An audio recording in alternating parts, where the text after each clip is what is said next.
Hi and hello again. I'm James and I'm an addict. Yeah, so I'm doing better. Think things were really good. It's been a hard couple days, but I have a job now. I updated this the last time I did a video, but the audio was really shit and I forgot to have the right mic hooked up. But yeah, I work at a hotel now. I'm doing really well and um me and my partner are doing okay. I'm having some mental health struggles. Like I've been like kind of really depressed and I stopped uh taking THC and like weed stuff, and I just haven't been doing anything. And I've been having like debilitating panic attacks and uh, just like snappy with my partner, and just kind of being hard to be around. But I start therapy next week. I've never been to therapy before. I'm 26, but I'm excited. I'm really nervous. I know they're gonna like probably give me some medication and stuff, just because like I've fried my receptors in my brain abusing fentanyl and heroin for as long as I ever, just anything I can get my hands on. But yeah, it's okay. It's okay. It's been a little tough lately. I've been tripping. I've been having a lot of panic attacks, and I just, yeah, and just feeling weird. You know, I was taking 2,000 milligrams a day though of edibles. I know it's like, well, yeah, obviously that's why, but I don't know. It's hard to look at like weed as like a problem, really, and I just didn't think I had an issue with it. And then I stopped taking them for a couple of days and tried to switch to carts instead, and like just the wax. So I because like all the gelatin in my stomach was like fucking my stomach up. And yeah, I was like tore up, dude. I was throwing up and just like withdrawal, but off weed. That's the first. I should get like a world record for like the most substances withdrawn off of because there's not a lot I haven't had come off of. I mean, I'm an addict though, so I guess. But it's better. Like I'm doing okay. Like I'm managing. I've been drinking a little bit to like control my panic attacks because I'm just freaking out so bad I can't breathe and I have to go to work, and like I have things in my life that rely on me now. Like I can't just like shut down and not want to do stuff. Like I have a job, we have bills. We're still getting moved in. Even we've only been here a month though, so it's just I haven't even had time to read out my hair. I'm excited, but you know, yeah, it's okay. I've just been thinking a lot. I think a lot all the time, but I've just been like if I don't amount to anything in life and I don't get anything done or whatever amounting to anything in life means because I don't know if that's like being rich or having I don't know what that means. I guess it's different to everybody, right? But um I'm happy where I am in life. And you know, it's hard. And asking for help is really hard. Like calling the therapy people yesterday was like really difficult. And it was just strange, unfamiliar, but reaching out for help is the most important thing you can do. As an addict, as somebody who has mental health issues, that's the most important thing you can do is ask for help. Because you'll sit in silence, like you'll suffer in silence long enough to where you hurt the people around you because you're hurting so bad. That's how it goes. And yeah, I've been so bad lately, that I've been short with my partner. I've been, mean. I told her I hated her because I was just losing it. I was not how I am talking right now. Obviously, I was not in the. I was having like I was kind of delusional. I was having, it's like psychosis kind of thing, and I was just ill for almost a week straight of just panic attack after panic attack, and they would last for hours, and I couldn't calm down. I was having like derealization, where I felt like I was here, but it was like lethargic, in a way. It was very hard. It was very hard, and I'm very thankful that she has been very patient with me and understood. I've apologized, and we've like decompressed and talked, everything. So that's good, and that's really important with shit like that. It's okay to not be okay, but you gotta like try to get better, even though it's really hard. It's really fucking hard, man. But I'm hoping when I go, I think I'm depressed. I think I'm pretty depressed. You don't think you are, really. I didn't think I was depressed. I thought I was just like an anxious person. But I think like maybe I'm depressed and that's making me anxious or whatever. I just have very low energy. I'm just kind of down a lot. But the last couple of days have been getting better. And I'm getting used to like not having 2,000 milligrams of uh HACP and THCP and Delta 9 and Delta 8. It was like a mix in these fucking gummies. It was all four of them. And I was taking 2,000 milligrams a day. I got to that point. I didn't start there, right? I was taking little nibbles for months and like 8 months ish. I was taking them pretty much every day, and so I'm not sober. I don't know what everybody has a different definition of what their sober is, right? I'm okay with weed. I think most people are, but I just want to be honest and not think like I don't want people to see this or and think like, oh, he says he's sober, but you smoke weed. I mean, yeah, I'm not, and I don't like that I phrase it like that. Sometimes it's just everybody just doesn't think weed's a big deal, and I don't think it is necessarily, but in the doses I was taking it in, and HACP is a synthetic cannabinoid, which well, all of four of those are because it's illegal in the state I'm in. But it's a synthetic cannabinoid, and it like binds to your receptors longer than usual, and it just like it stays in your system a long time. It really fucks you up when you're coming off of it. And again, I mean, in any other circumstance, it wouldn't have been as bad, but I was taking 2,000 milligrams a day, so.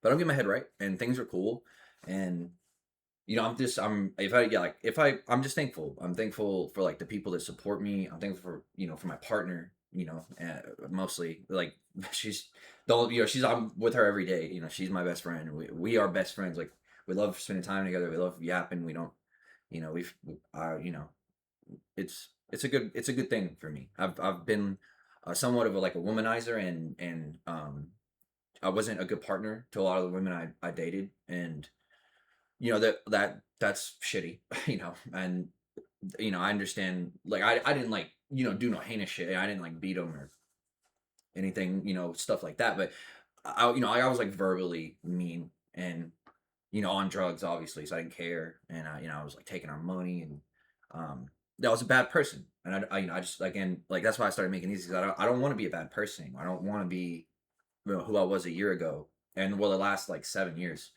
I don't want to be, you know, I don't want to just be an addict. I don't know what I want to be.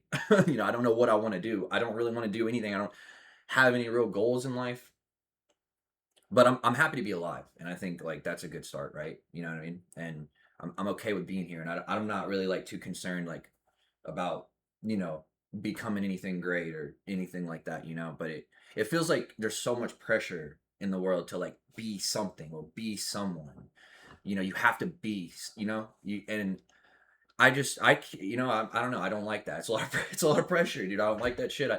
I just want to exist, dude. I don't think that I should have to. I do not have to justify my existence. You know what I mean? No one should have to. You should be able to choose, like Diogenes or whatever, right? The philosopher who just literally was like, I don't want to do anything. I thought really hard all day and drink wine and fucking slept in a barrel, dude, or whatever. You know what I mean? It's to sum it up. So I don't want to do that, but like I like being nice to people. I like helping people. I like talking to people. I like learning about people. That's why I started doing these, is to try and like have community. And, like talk to people. The meetings are kind of weird, and I don't trust people, dude. I can't trust myself around drugs. And like those meetings, like people use those meetings to push shit. Like people will go to like Jesse Pinkman shit in Breaking Bad. Like it's legit though. Like people like I've had friends go to meetings and meet plugs there, in or whatever. Like a lot of people are just there for court ordered shit too. And it's hard to find a good group. And I don't have any more relapses in me, and I don't, you know what I mean? I don't want to put Cody through what I've put, that's her name. I don't want to put her through everything I've put everybody else in my life through. Like I'm trying to right my wrongs. I'm trying to be nice. I'm trying to like be better and do better, and not, again, not be that person that I was. So, but I think I'm doing okay. I like everybody at work is really nice to me, and they're really gracious. I called out twice, and I've already been there a month. I've only been there a month, but I told them, honestly, about like the things I'm going through, like my panic attacks, and I'm a recovering addict, and my brain's not like a normal brain right now, and I'm lacking in a lot of things. I think that kind of make your day, normal, and make you feel, better.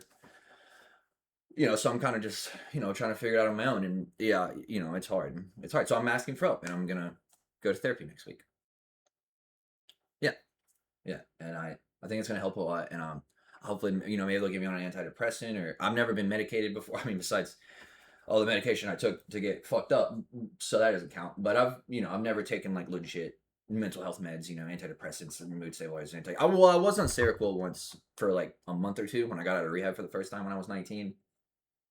I don't really remember how it made me. I know it made me really hungry. When I went to bed, I'd wake up starving, eat. And it makes you fat. Dude. You gain a lot of weight and it's bad for your heart too, if I remember right. Like Cereal is really bad, but it's antipsychotic too. I mean, which it's like they prescribe to a lot of addicts. I don't know why. There's a lot of meds that cross with shit like that. You know what I mean? Like they'll give you depression meds for your anxiety because it helps with both. Or should they give like depression meds to people like to stop smoking? That one of the medications my girlfriend takes is one of those. But yes, I'm figuring it out. And if you ever need help, you ever need to talk to somebody, or if you ever struggling, dude, with the addiction thing, and you're having a hard time, and you need like somebody who understands, like, I'm not nobody, but I'll listen, and I could give you my advice as somebody who has spent almost a decade of my life doing heroin and fentanyl and fucking meth, like everything. I did everything I could. I eat handfuls of gabapentin, fucking, especially in high school, like when the pills were more of a thing instead of just like hardcore drugs. I was taking like Opanas and Percocet, all that shit, all that shit. So I get it, and I was an alcoholic for a little bit too, and had to go get some help with that. And I drank a little bit recently, not a lot, a little bit. It's been a little bit. It's been like 1 pint the last. It's been. I'm lying. I'm trying to lie to y'all. I've drank a fifth of vodka 3 days ago. I drank a pint yesterday and drank a pint the day before that. So there you go. You try to lie. It's okay. You can admit you can admit you're struggling. I'm still trying to get out of that. You know what I mean? I'm trying to like minimize things and not take accountability. So yeah, I've been, but I haven't been doing it to like drink. There's no excuse. I've been drinking here and there. Just lately, but that's why I'm going to therapy, and that's why I want to get on medication, because I don't want to drink anymore. I don't want to get high anymore. I don't want to get fucked up to fix my problems. I do want to change. I want to be better. I don't want to be that person anymore. But when you don't have coping mechanisms and you don't know how to cope with the things you're going through and how to handle things, you do what you know. And unfortunately, mine is alcohol and drugs and stuff. So, but yeah, I hope you're well if you see this, and I'm wishing you the best always. And you're loved. If no one tells you I love you, proud of you, it's gonna be okay. Bye.